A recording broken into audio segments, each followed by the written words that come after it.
Prepare to be inspired. 5, 4, 3, 2, 1, 0. This week we have Chen, who not only is an amazing human being, but he also runs the #1 nightclub app on the planet.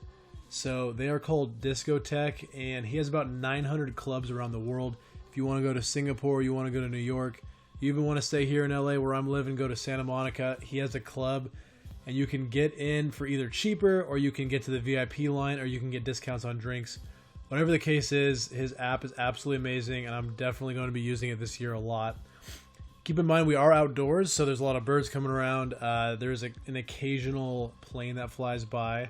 WeStrive does not have the budget yet to adjust flight plans, but hopefully we'll be there soon. And just enjoy the podcast. Just know that his business is absolutely amazing. And if you want to use the Discotech app, it's on Android and iOS. And here we go. All right, so here with Chen. You want to kind of introduce yourself, tell us what you do, who you are, and we'll go from there. Sure, yeah. Thanks for having me. Again, name's Chen.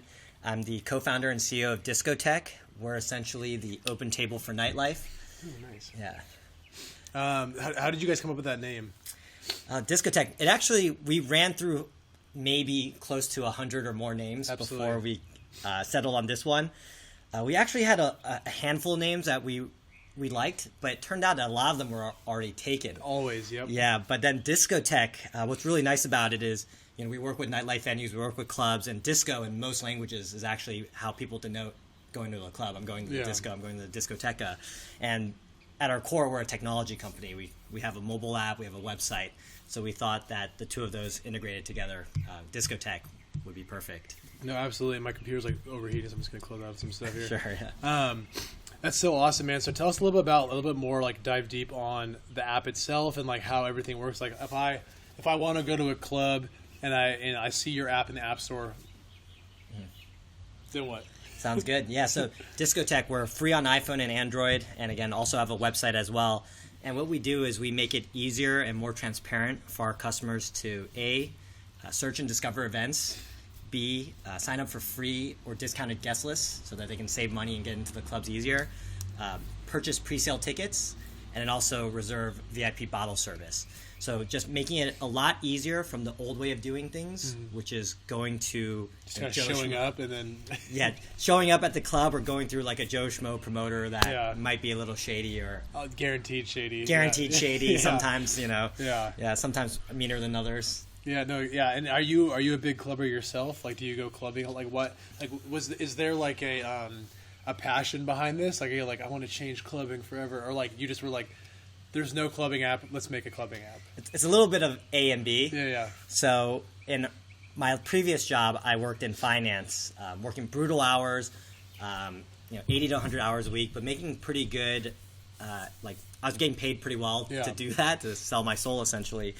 And in our limited amount of free time, my coworkers and I, we would just blow it out because we were stressed out. Oh yeah, Yeah, we're living here in LA, and we're just we need to rage. Yeah. So I did go clubbing a lot, but then kind of the idea for Discotech really came out of our experiences as customers. I never thought I would create a company in the nightlife space. I never worked in anything nightlife related, but we were in Vegas this one time, and we had pre-negotiated this deal with a promoter to get into one of the hot clubs of Vegas. Yeah. And so we show up at the time we agreed on, and we had the price and everything predetermined. But when we get there, we're told that that deal is no longer on the table, even though we held up our end of the agreement. You had already paid and everything? We hadn't paid yet, but they said you'll get this table at this price, and then they basically doubled the price on us on the spot. Yeah. And that ruined our night. No, yeah, that's. Yeah. It was terrible. We were there, we flew into Vegas, we were with all our friends, it's a little mini reunion. And so we were in Vegas for the weekend, and I think this happened on a Friday. Yeah. So we're let's make sure this doesn't happen again for Saturday. Yeah. Right? So we go online, we're let's not deal with some shady promoter, let's go online, let's find a legit company. And we checked the app stores, we searched Google, and kind of everything out there was just lead generation to another Joe Schmo promoter. Yeah. And we're holy cow, I can't believe no one's doing this. And what year was this? Man, this was 7-8 years ago. Okay, gotcha. So 2012. Instagram's just getting booming, all that kind of stuff. Yeah. Getting going. Yeah, okay. Uber's still pretty new. Yeah. So 2012. And from there, we did a little bit of diligence. Like, we were curious. We all had jobs. We were all working a lot, but we did some diligence in the market, tried to understand, how do promoters make money, right? What are the economics like? And then, is this something that we can leverage technology to displace? And we've already seen a lot of companies such as OpenTable. They've disrupted Restaurant Concierge. Kayak, Priceline, Expedia. They've disrupted travel agents. And so with the economics there, because again, promoters make decent commission, we saw an opportunity to do the same thing in the nightlife space. That's so cool. And I think every founder either is just 100% out there to make money, or they have a story where they're like, this was the shittiest experience. Why is there not a solution? That's so awesome, man. So have you thought about? Okay, actually, I'm gonna skip that question really quick. So let's touch on your best man speech, dude. I've watched it twice. It went viral. Like it is such a good speech. Like it is literally what I want my best man speech to be at some point. Actually, shout out to Cy Zellner, my best friend, who got married, didn't have a ceremony, didn't invite me, and so I don't get to be a best man right now. Oh, that's so messed up. That's cold. I know. But no, they're doing well. I'm happy for them. But your best man speech went viral. It was awesome. Like, tell us about that. And have you thought about doing like public speaking? Because I thought so ahead of time, and then I looked at all the comments, and they were like, "This guy's a great public speaker. He should do this." Blah blah blah. Like, I'm sure you've seen the comments. Like, they're hilarious, and I'm like so humbled and grateful for those comments. So the speech, it was the first video I ever put on YouTube. I had to create an account for it, but that's awesome. I didn't even know it was gonna be videotaped. This is my boy. Like, but you didn't. It was really professionally taped. You didn't know it was taped. I had no idea. But again, no idea or expectation that this was going to happen. Yeah. My goal from the very beginning was, this is my best friend. I've known him for since I was 4, and I want to do a good speech for him and his wife. Again, in my previous job, I worked in private equity, and before that in consulting, so very familiar with making charts and slides. And I was like, I think I could really tell a better story and make it a lot more funny if I could include pictures in it. And so I ran with that, and the reception at the wedding was really great. Like, people came out to me and gave me a lot of props. And then eventually people were saying like, "Hey, do you have a video for this? I want to share it with my friends." And I was like, there is a video, but I don't have YouTube or anything. So I signed up for a YouTube account. I put it on there, and it just, honestly, I didn't do anything with it. It just organically went viral. Like, and just from your friends getting the link and then just sharing it with everyone? Yeah, and then I think from there, like, the YouTube algorithm just somehow picked up on it and just blew up one day. And it's funny, I'm making like $60 to $70 per month on passive income. Wait, what? From it. Yeah, I mean, it's not a lie, it's not game changing, but it's just cool, it's funny. Yeah, I'm digging it. That was like $500 a year just on just a best man speech you gave years ago. Yeah. Like, that's so cool, man. Have you thought about doing more public speaking though? Because you did a really great job, like great presentation skills. The speech, was it all memorized? You kind of freestyle a little bit, like? It was. I had a lot of help because the slides kind of gave me like, I could always look on it. But it's a little bit of both. Like, I knew what I wanted to say, but I didn't want to memorize it to make it more natural, of course. In terms of public speaking, I don't really know where to start or where the opportunities are for that. But I do volunteer, or I do guest lecture at USC and UCLA very cool. multiple times a year. So either for the MBA class or the undergrad business students. I think it's just great to give back, and I like teaching. It's really cool. It's really satisfying intrinsically, but also it's a cheap way for us to just promote ourselves. Like, these are to these college customers. students, MBA students. Like, they're about to be making a lot of money. That's genius. And we also get interns out of it too, which is that's always very good. cool. It's very cool. So you started the Nightlife app. Like, how did you? Okay, we'll go back to the night in Vegas. Like, you fly back home.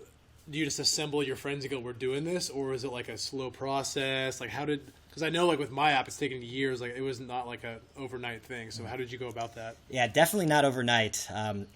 So it was actually my co-founder Mark. The two of us were at that Vegas event together. Okay, very cool. And this was really his idea. He was the one that really kind of incepted it. Like, we could maybe make a business out of this. Yeah. So there was a business case, and then on my end, I spoke to a lot of my friends who are promoters to try to understand more about how their business worked, and just to see if this was something that we could potentially disrupt with technology. And again, like, commissions were about 10%. You get paid on guest list. Oh, and really quick, are you replacing the promoter, or are you are you a promoter yourself, or like, do you funnel promoters to you? Like, how What's your relationship with promoters? Yeah. Do they hate you? The answer is it's actually evolved over time. Yeah. In the beginning, our vision was to displace the promoter. Mm-hmm. Now we also work hand in hand with promoters because Discotech, one of our strengths is that we have so many venue partners. We have over 900 venues on our platform in 45 cities now. And so we actually work with independent promoters to help them expand their network as affiliates to Discotech. Gotcha. Okay, gotcha. Yeah. So, I think just with travel agents, they're going to exist, right? Priceline, Expedia, they've taken a lot of share, certainly, but there will always be a need for travel agents for certain customers. Yeah. And I think that Discotech, our vision is similar, where if you don't need the hand-holding or the personal touch, you can go use our platform. Yeah. And on the flip side, we can be a partner and tool for these other promoters who are still there to provide better service to their customers. Absolutely. Sorry, well, back to the story, though. Sorry. Yeah, for sure. We first figured out the unit economics and identified the business case. Like, is this feasible from like a money-making perspective? And once we confirmed that, the most important thing from there was, okay, well, this is a tech company. It's a tech idea. We need tech people. Yeah. Because neither him nor I are software developers. Yeah. So initially, we partnered with two of our other friends from UC Berkeley. Nice. And they were our initial tech co-founders. We ended up bringing a third one on board. And he actually ended up staying as our CTO and co-founder in the long run. Yeah, and just when you do a startup in the beginning, a lot of passion, things happen, and people come and go. But the three of us have been together for, I want to say, close to 4 years now. Oh, all three of you guys? Yeah, 4 or 5 years, give or take. Just kind of like hustling together. We moved from San Francisco to LA. Oh, you started the tech this company in San Fran? At the very beginning, we started in San Francisco. Classic. But then we launched in LA because LA is a much more robust nightlife market. Yeah. And then we moved to Vegas, which is by far our biggest market. So that's like the most important nightlife market. And then after we got our ducks in a row in Vegas, we moved back to LA and kind of just handled everything from there. I literally just turned the volume completely off. I'm just like, I don't even know how to. That's so awesome, man. The two good points you had. The first one was, I think when people start a company, they just are like, I'm going to start it, and they start doing it. They don't. You guys said right from the get go, how do we make money? Can we make money? And I think that's important because I know so many founders that just get started and just go, and then all of a sudden it's like, okay, well, you can't charge for that. Like no one's going to pay you money to do this. So that's cool you guys did that. And also, I was going to ask, what is it like starting a company with your friends? Because one thing people always tell you is like, friends are going to turn into your enemies. It's not going to work out. It's hard to discipline your friends. Like, so how have you guys functioned over the years? Yeah, there are definitely pros and cons. I think in our case, the pros have outweighed the cons in the sense that I don't think we would have been successful if we didn't have this like loyalty and relationship to keep us together. Because Discotech in the beginning, at least in the first 3 years, we went through some rough patches, and I'm happy to talk about those details later. But there were definitely times where I think we were close to collapsing, and if we didn't have that underlying friendship, like Discotech would not exist today. Like we wouldn't have made it through those dark times. Awesome. Yes, it is hard to sometimes keep it distinct between are we business partners? Are we friends? Yeah. The relationship will change, and you just have to be okay with that. Yeah, absolutely. Yeah, and there have been, certain bridges I'd say that were kind of burned in the beginning, given that we started with some friends who ultimately left us early on. And, do I blame them for it? No, but does it leave like a kind of a hard feeling? Like, of course. No, absolutely. And I'm the same way. Like, I actually one of my best friends. Me and him started my app together, and then within a month, I don't blame him at all. He just wasn't interested, so he's parted ways. A few of my other friends have invested, and then they've kind of parted ways. I mean, so you guys are really lucky in the fact that you had the three of you all were equally committed to the company, and so I've been kind of single-handedly doing it this whole time. So I'm looking for new friends, basically.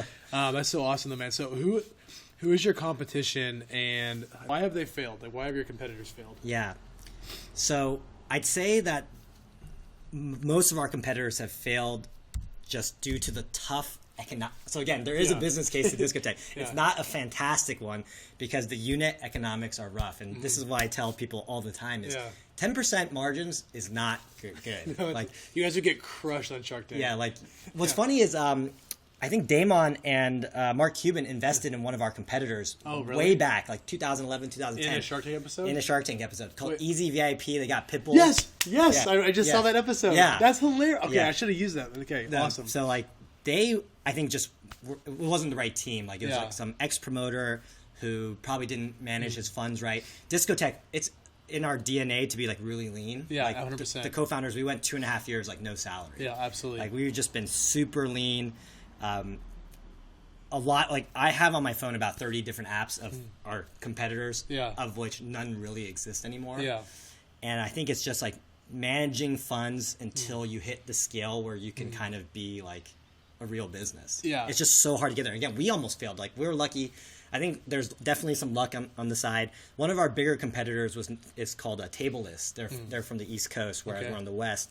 And I think they raised something in the ballpark of like 5 or 6 million. Is that scary when you like wake up to that news? Like, does that scare the shit out of you? No, it's actually like the best news ever when you find out that like your competitor died. But no, not that they died, but like when you wake up to that they raised $6 million. Oh yeah, that's scary. Yeah, that's definitely scary. Yeah. But they were burning it much more aggressively. I think they were running what's kind of like the VC treadmill, where you raise a lot of money, you spend it, you raise again, and besides for the fact that that's very risky because look, cash is king and you want to hold on to as much of your lifeblood as you can. They also, again, had some bad luck in the sense that they got involved with Fire Festival. Oh, what? Like, I shit you hilarious. not. And you can Google it, but they lost a lot of money in that venture, and I think that kind of might have been like a dagger for them. So that was their final blow? A little bit of bad luck, certainly. It's crazy how many people that guy screwed over. Like, I see all the time, like, this company, this Instagram model promoted this, and, like, they're still backfiring from that one dude that wanted to throw a... It's crazy, man. It's crazy. Yeah. It's crazy. But, you know, to be honest, like, he did me a solid. Yeah, no, for so, sure, though. I mean, it is all crazy, but we somehow benefited from... We're, like, one of the only people that benefited from Fire Festival. Really, though. You're like, let's do 2.0. Yeah, run it back. That's so funny, man. Wait, so do you have those apps on your phone as kind of like... when warriors back in the day would kill someone, they'd take like their hair or something like that, or like they would take something as a collection or their necklace. Like, is that kind of like all the competitors you've wiped out? Is that why you have them, or is it? I mean, to be honest, we didn't wipe out any of them. Yeah, I mean, we don't deserve any credit. It's not like we killed them or took their lunch. Like, they just, weren't able to, I guess, survive the cold winter before it got to the spring. That's what I'm saying, though. Is you guys survived. So those are like people that have all X'd out companies. Yeah, they're all X'd out for the most part. And I mean, we just stuck through it. We've been at it for 6 years. It's been a grind, certainly. Yeah, people don't get that, man. Like, I'm 4 years into my platform, and we've generated a little revenue, but we're planning on the revenue generating part planning on coming out this fall. But people don't get it when I say 4 years. They're like, what? And I'm like, well, you know, I'm still waiting tables on the side. To be honest, I make like $55K a year doing that anyway. So it's like, and I live really lean, so who cares? But when you say 6 years, people are like, 6 years? It's like, yeah, but look where you're living at, man. Like, you're living at this awesome, like, can I call this a mansion? No, I don't think so. Okay. No, definitely not. Okay, this super bougie, like, what area are we even in? What is We're in Hollywood. Yeah, Hollywood area, okay. Like, Hollywood Hills, you guys got, like, a mini pool / hot tub. Can't tell because it's kind of an awkward size, but you guys are living and you're working where you live. I mean, 6 years, this is so cool to be here. We've only had this for a little bit. Okay, gotcha. Yeah, it's never been this good. Like, there was a long period of time where we were living in a 4-bedroom apartment in K-Town, like super run down. Like, two people got killed, like, right outside, like, while we were living there. I'm not kidding. I'm not exaggerating. Like, they actually died. Yeah. So, rest in peace. But so this is relatively new, and we are still, you know, despite the fact that this is a decent living setup, we're still very lean because we live here, we work here, so we don't have to have an office. Yeah, absolutely. Yeah, so we do save money by having this. And let's touch on that a little bit. Like, we won't put any numbers, and we won't say which company you aren't going with, but you guys were in a co-working space for a while. I'm sure it's pretty obvious who they are, but and it costs a lot of money. But you said you were before the interview, you said you were really crammed in that space. Like, and you guys were able to move here. And just like you touched on being lean, I mean, you guys are living in an awesome house and you're working in it at the same time. So, I mean, that's so smart, man. I said touch on it and then I told the whole story. But, I mean, that's, I mean, you want to add anything to what I already covered? But ultimately, it just kind of, we just had to ask ourselves, is this financially sound? Is this practical? Yeah. Because obviously we still needed a place to live. Like, we were still living together. And then we got this co-working space and just, it wasn't the right value. Like, we were given very little space. We were cramped. And now on top of that, we're adding a commute in LA. Yeah, exactly. Right, where the traffic sucks. Yeah. So we're losing time. We're paying more money.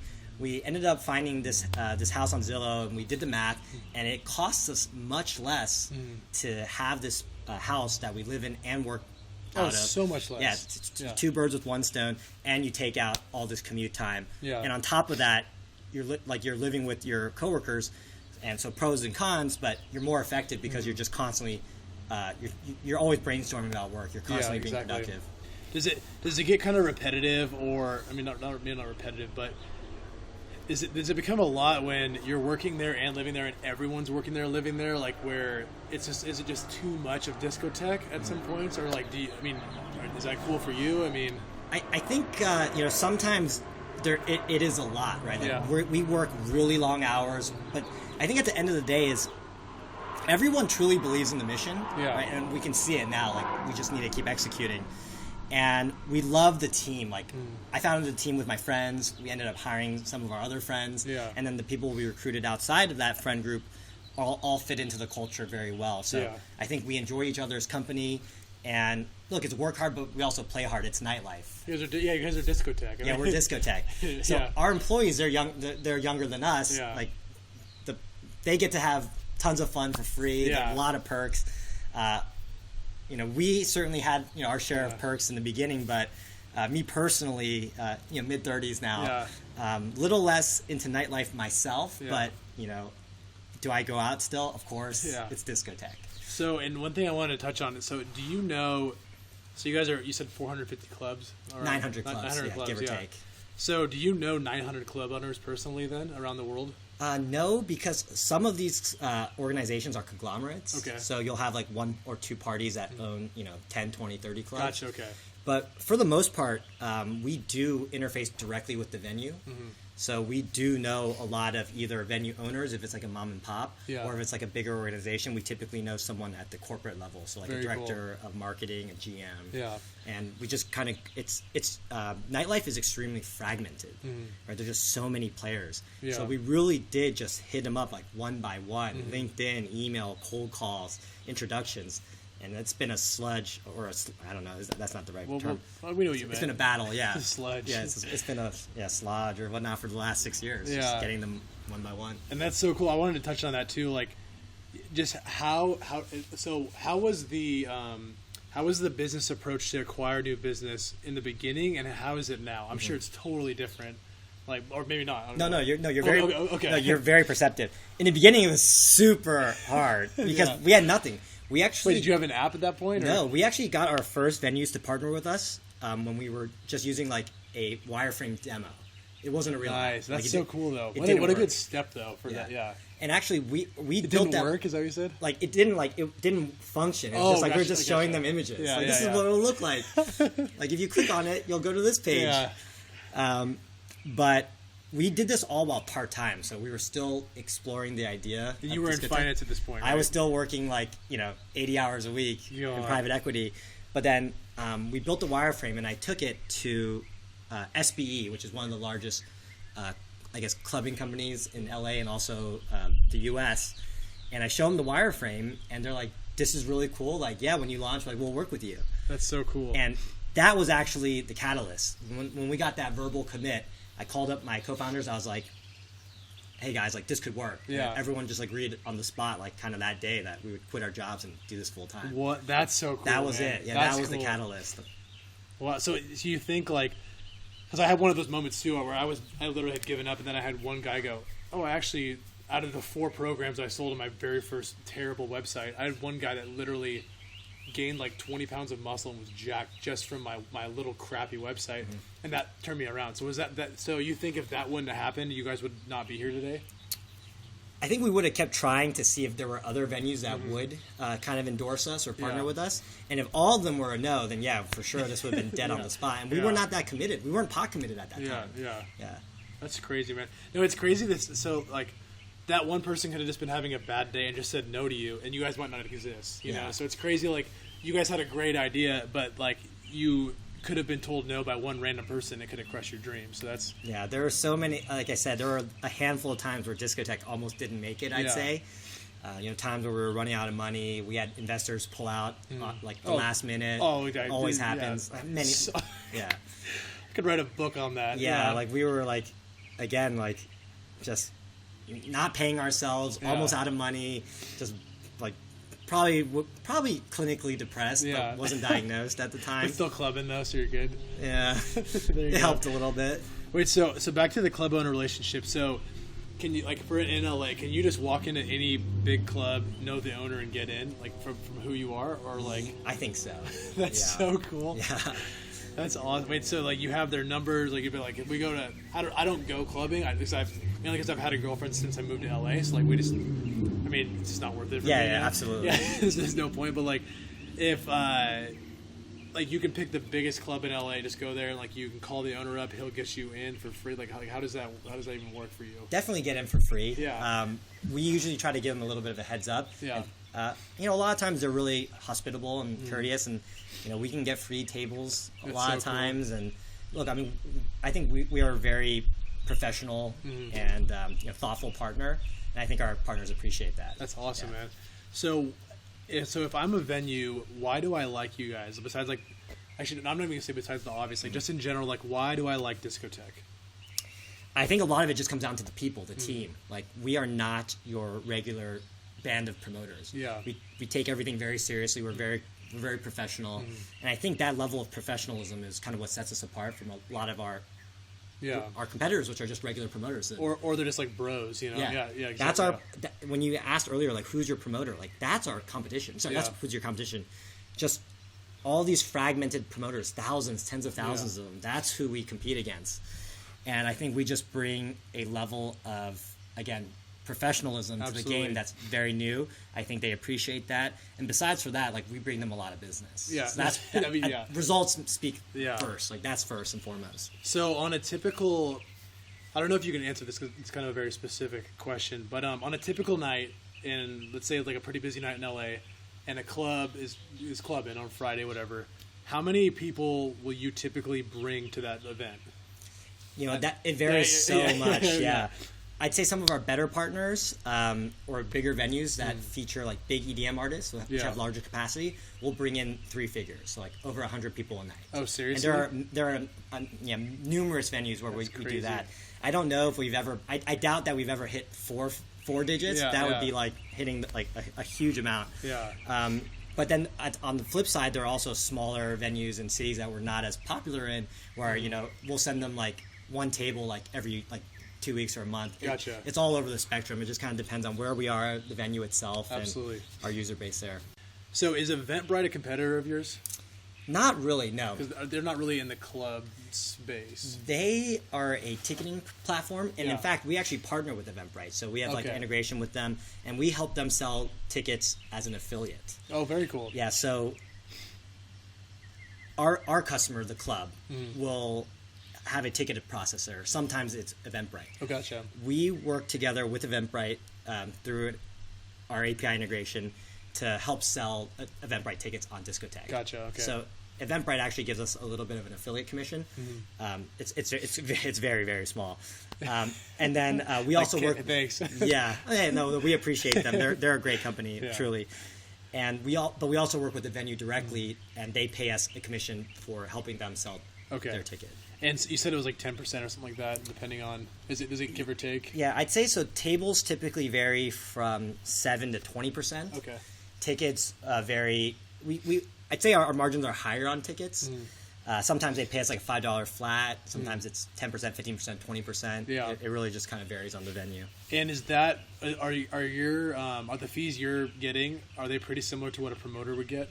I think it's pretty similar. Sometimes it might be a little bit better for us because you're so structured. Yeah, we have more negotiating leverage now. So the new venues we work with may have to pay us a little higher than what they would have used to. But again, we provide a lot more value because we are a marketplace. 100%. It's free advertising at the very least, just being on Discotech. Exactly. Yeah, absolutely.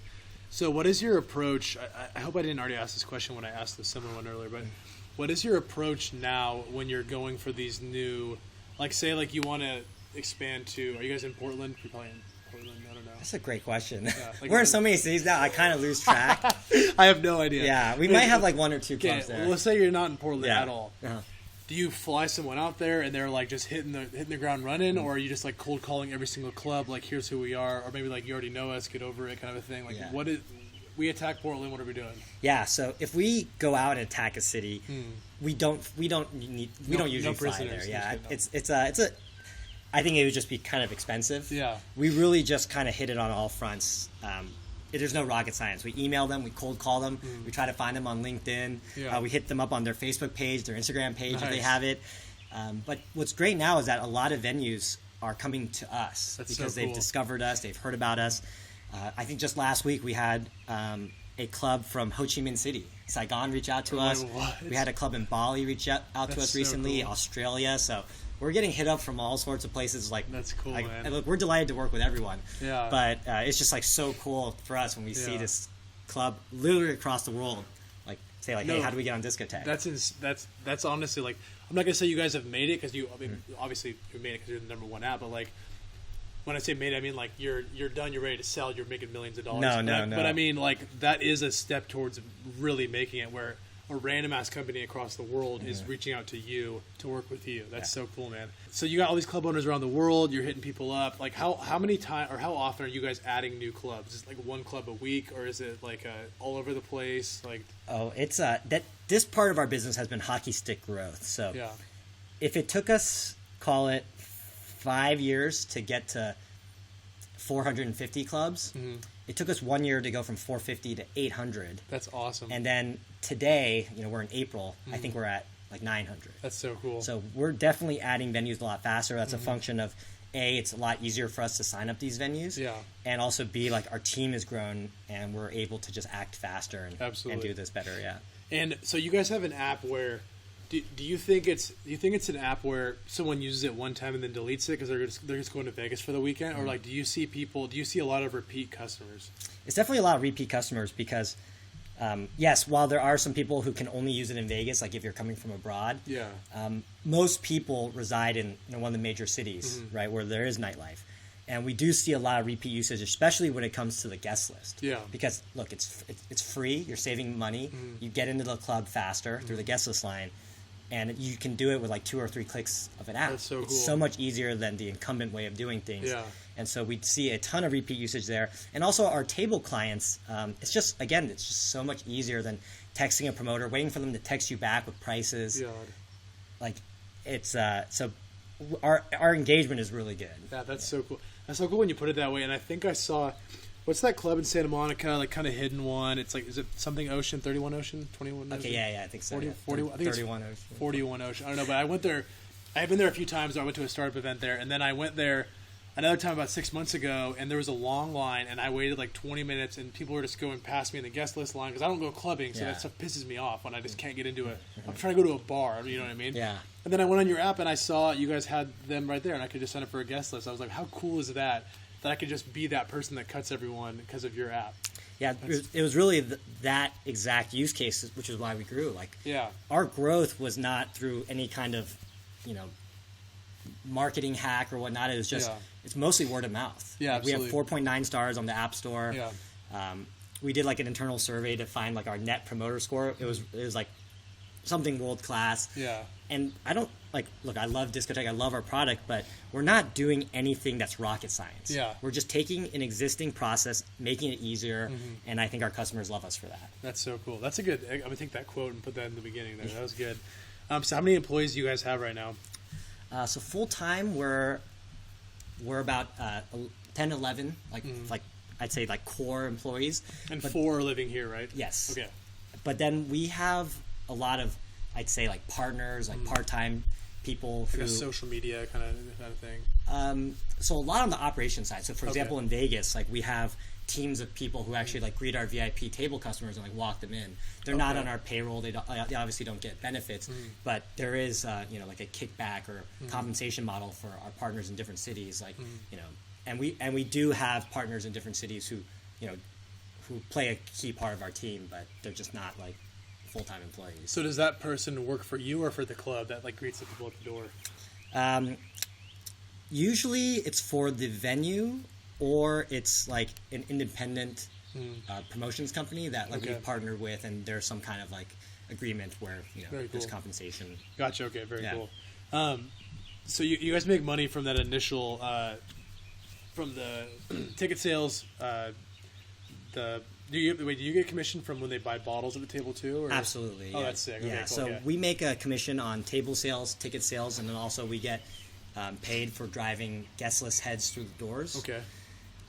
We've also recently started some new revenue streams, such as when clubs want to do extra marketing, we sometimes can do like a paid push notification to users within a certain market.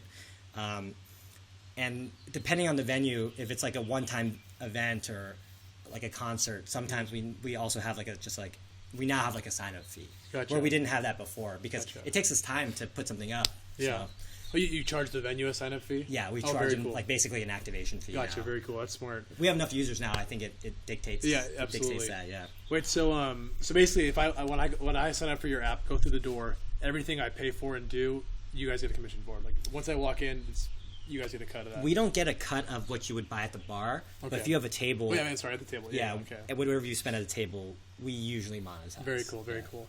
So how can you guys expand? Like what can you do? Because this is a podcast for entrepreneurs that are trying to grow their business or trying to start off. So I love taking actual businesses and saying this is what they're doing, this is how they're going to get to the next point. So what can you guys do right now to either add another revenue stream or to grow your business rapidly? Yeah, you're already doing that, but I'd say that, and this should be this sounds so obvious, but the biggest thing is always just to continue investing in the technology and the product. What got us to where we are today was having a good process that works. Again, our customers love us, so they talk about it. We know for a fact that's how we got most of our downloads, just word of mouth. So anything that we can do to continue to improve the user experience, make the app more viral is big. We're constantly expanding to new venues and new cities. Certainly to get access to more users, we have to be in their backyard. Yeah, right? So that's something we're constantly working on. We're also now trying to go more B2B, right? So again, partnerships, affiliates, working with other people to drive us traffic and finding a way to split the commission that way. Do you eventually see yourself opening up a club yourself? I feel like you know the entire process of how a club works. Yeah, that's a good. I don't think so. Call it Discotech. We could literally call it Discotech. You could literally, and then only promote your venue on the App Store. It's running a club. I think is very challenging. And, most clubs they don't live for that long. Just It'd be a life nightmare, cycle. Yeah. Clubs come up, they're hot, they're not, and then they're gone. Yeah. We actually threw an event not too long ago for our 5-year anniversary, where we partnered with one of our our best clubs here in LA, Warwick. Rented it out for a night and threw our own event, and it was a lot of work. So props to these guys. That's not our core. We're a nerdy tech company. We do not know how to throw these. It was a huge success. There were celebrities and everything. That's but so sick. It was a ton of work, and it's not scalable. Yeah, and that was one night. They do that every night. Yeah, so no, 100%. It's daunting. No, I work in the restaurant industry, but the club industry, just so much more difficult. I couldn't even imagine. It's obvious. There's too many things. Yeah, you're dealing with drunk people. Yeah, and it's dark and you're carrying bottles everywhere. Yeah. I couldn't do it. So, props to your affiliates. So, do you see an eventual buyout in your guys' future? Do you see? Well, actually, funny enough, so the guy that introduced me to you is Michael, who obviously because you have a kid. Yeah. And so people listening, Michael actually sold his app to a nightclub. So funny enough, you guys are affiliated in that way. So do you see yourself kind of having a buyout, maybe not that specific one, but a buyout by a club, by just a VC in general? Or I don't think we would sell to a club.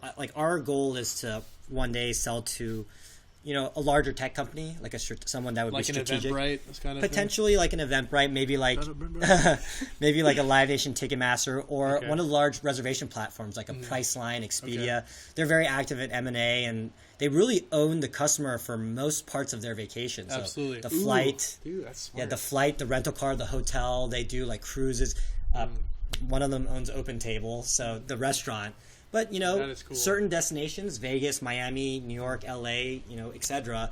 Nightlife is a component of that vacation, right? Yeah. Especially think about Vegas. I'd say that the nightlife is the main course. No, if there wasn't a nightlife, you wouldn't go to Vegas. You wouldn't be flying and getting a hotel or getting dinner in Vegas. Yeah, exactly. So I do think that there is a place for us to play. We certainly are doing very well in a niche that's untapped, and nightlife is not small. And I think millennials and especially wealthy millennials that a lot of customers or a lot of companies want to target would be interested in offering nightlife as a service to their customers. Absolutely. That's so cool you said that. So like, I think two good things to take out of this is, one, we already touched on it, but knowing that you can make money when you start a business. And then two, you guys, obviously you're not every day like, how do we sell this? But being able to vision, being able to vision, I guess that makes sense. Yeah.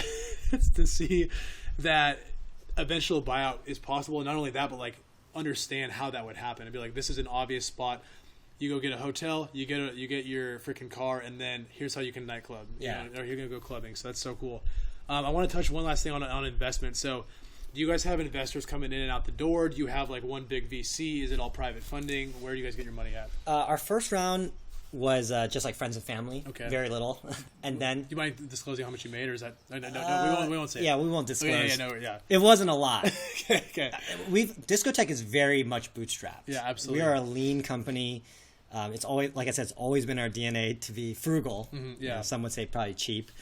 And then most of our funding came from, I'd say, angels, like wealthy individuals. Okay. Yeah. Absolutely. Are those individuals clubbers, or like they just see the potential in the app, or? Not all of them, but the ones who are big clubbers, it made it a lot easier because you don't have to sell them on kind of They're the like, vision. yes. They're like, I've been waiting for you. Yeah. There have been people who've come up to us and they're like, some of our best investors were just customers of Discotech. That's so cool. They used the product. One of them just cold called our hotline, and this is when we were just like a team of like 4 or 5 people. Yeah. I pick up because I'm answering all the customer service calls at this time, and they're like, "Hey, like I want to speak to like someone in charge." I'm like, "I'm the CEO." Yeah.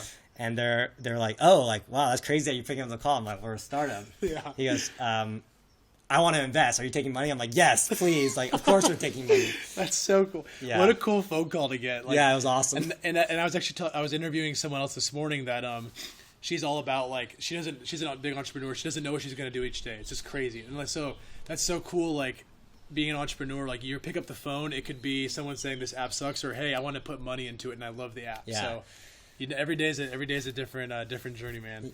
I do have one other pretty funny story about the fundraising. Yeah. So I had, I guess call it a wealthy Asian investor, Okay. Who again like was a customer of Discotech first, reached out and basically was asking about investing. I said, yeah, sure. Like let's meet up over like coffee or lunch and talk about it. And he goes, actually, you know, I'd prefer to do business like Asian style. Yeah. I'm like, what does that mean? Like I personally am of, you know, Yeah, Asian you're descent, Asian, but I'm yeah. born and raised in America. Yeah. And like, I guess in Asia, they do business while getting smashed. Oh, Just getting obliterated. that. Yeah. Yeah. I have a Yeah. And like, my team and I are basically just getting hazed. Like this guy who has this unbelievable tolerance. He's Korean. Yeah. And just like, is feeding us, like meets us essentially at a bar, feeds us like a bottle and a half. Well, Yeah. he's drinking more than all of us combined. Yeah. And we're just like obliterated before he's like, okay, like final part of the test, like we're gonna go, I want to go to this club like right now, like get me in right now, like show me how Discotech prove works. it. Yeah, Yeah. prove it. Yeah. And so we get him into the club, right? Or we set it up. Like Yeah. I call the club, they take care of us. And then this guy's like, he's literally like watching from around the corner to like see how like we deal with the club and get there.